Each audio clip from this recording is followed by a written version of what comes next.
bersamamu dan bersama rohmu. Inilah Injil suci menurut Yohanes. Dimuliakanlah Tuhan. Pada hari pertama minggu itu, pagi-pagi benar ketika hari masih gelap, pergilah Maria Magdalena ke kubur itu, dan ia melihat bahwa batu telah diambil dari kubur. Ia berlari-lari mendapatkan Simon Petrus dan murid yang lain yang dikasihi Yesus, dan berkata kepada mereka, "Tuhan, telah diambil orang dari kubur dan kami tidak tahu di mana ia diletakkan." Maka berangkatlah Petrus dan murid yang lain itu ke kubur. Keduanya berlari bersama-sama, tetapi murid yang lain itu berlari lebih cepat daripada Petrus, sehingga lebih dahulu sampai di kubur. Ia menjenguk ke dalam dan melihat kain kafan terletak di tanah. Akan tetapi ia tidak masuk ke dalam. Maka datanglah Simon Petrus juga menyusul dia dan masuk ke dalam kubur itu. Ia melihat kain kafan terletak di tanah, sedang kain peluk yang tadinya ada di kepala Yesus tidak terletak dekat kain kafan itu, tetapi agak di samping, di tempat yang lain, dan sudah tergulung. Maka masuklah juga murid yang lain, yang lebih dahulu sampai di kubur itu, dan ia melihatnya dan percaya. Sebab selama itu mereka belum mengerti isi kitab suci yang mengatakan bahwa ia harus bangkit dari antara orang mati. Lalu pulanglah kedua murid itu ke rumah. Demikianlah sabda Tuhan. Terpujilah Kristus.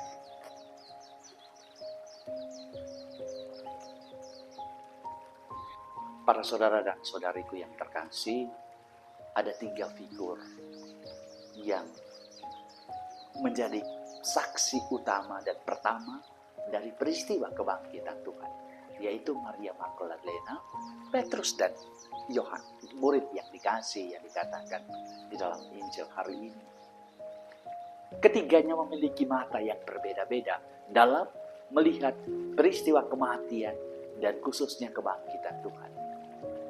Maria Magdalena melihat dengan mata dan pikiran bahwa Tuhan diambil orang. Sedangkan Petrus, dia berlari dan hanya menyaksikan apa yang ada di dalam kubur, tetapi dia tidak sampai kepada kemudian bahwa mengakui Yesus, percaya bahwa Yesus bangkit.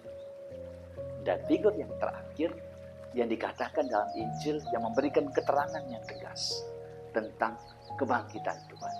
Ia melihatnya dan percaya. Percaya akan apa? Percaya akan Yesus yang bangkit.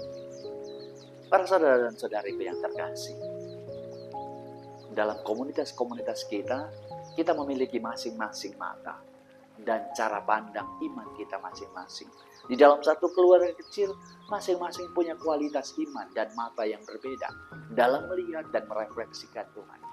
Dan itulah yang terjadi nyata. Dan itu terjadi persis di dalam komunitas perdana Kristiani yang diwakili oleh 3 figur ini. Maria Magdalena, Yohanes, atau kemudian murid yang dikasih yang dikatakan, dan Petrus, untuk memandang kebangkitan. Mari kita mengakui akan dinamika iman yang terjadi di dalam komunitas kita, di dalam keluarga kita. Mungkin seorang ibu di dalam hidup berkeluarga, mungkin imannya lebih kuat. Atau bahkan mungkin seorang kepala keluarga, suami, imannya lebih kuat. Lebih dalam, mata hatinya lebih tajam dalam hal itu. Atau mungkin di sisi yang lain, di keluarga yang lain, seorang anak mungkin memiliki mata iman yang jauh lebih dalam.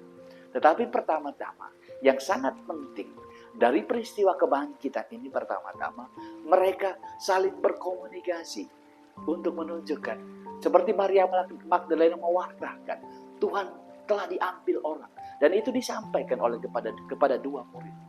Komunikasi dalam iman itu menjadi amat penting untuk saling meneguhkan, untuk saling jalan bersama-sama dalam iman. Di dalam keluarga ataupun komunitas-komunitas kita, mari kita berjalan bersama dari dalam jalan iman. Seperti ketiga murid atau kemudian ketiga figur yang kita renungkan pada hari ini. Hal yang kedua yang mungkin bisa kita renungkan, bahwa Kristus sungguh bangkit. Kristus mewartakan, menyatakan bahwa Tuhan itu tidak dikuasai oleh maut dan kematian. Tuhan itu ditandai sungguh-sungguh hidup dengan peristiwa kebangkitan. Mari kita pertama-tama hidup sungguh-sungguh.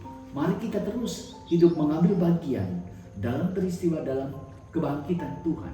Mari kita bangkit dari setiap dosa-dosa kita, bangkit dari setiap kelemahan-kelemahan kita, terus mengalami pembaharuan diri di dalam hidup. Tuhan hanya mengajak kita pertama-tama untuk mengalami kebangkitan setiap saat. Kadang-kadang kala kita sering jatuh dalam tanda kutip mati. Tapi Tuhan dalam peristiwa kebangkitan ini mengajak bahwa panggilan kita untuk menjadi hidup, untuk mengejar kehidupan.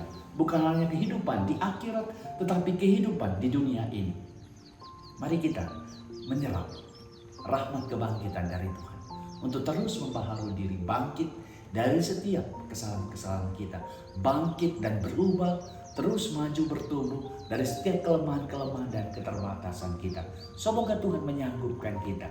Semoga rahmat kebangkitan Tuhan terus mendorong kita untuk menjadi agen-agen hidup yang memberi kehidupan bagi diri sendiri dan bagi orang lain di tengah keluarga kita, di tengah komunitas kita. Semoga Tuhan menyanggupkan kita.